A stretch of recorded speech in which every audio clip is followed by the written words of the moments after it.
Bana, Yanga wameendelea kucheza pira gimbi, pira bovu kama kawaida yao tangu msimu uanze chini ya Romain Folz.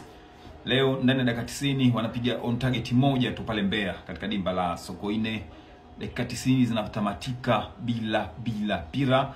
Romain Folz linaonekana kuwa gumu vilivyo. Bana, unaweza kusema upande wa pili hapo nao pia wanacheza pila gumu ile pila bovu, lakini leo watakuwa wanashangilia kwa sababu ya hii sare, kwa sababu hizi timu ndo zilivyo.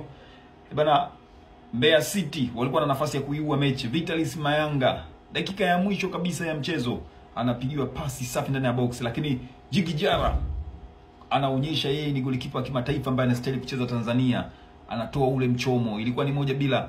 Yanga chupu. Edmund John anapiga mpira unakula posti, lakini vile Eliud Mbokile naye alipiga shuti ikala posti. Bana, ilikuwa ni mechi ya moto sana bila, lakini tumeshuhudia helicopter football. Hakuna mipango, ni twende tukashambulie. Uwanja of course umechangia, siwezi kukataa hilo, uwanja umechangia, lakini katika mistake ambayo Yanga walifanya ni kuamua kuingia kwenye mfumo wa Mbeya City wa kuamua kucheza nao mipira mirefu.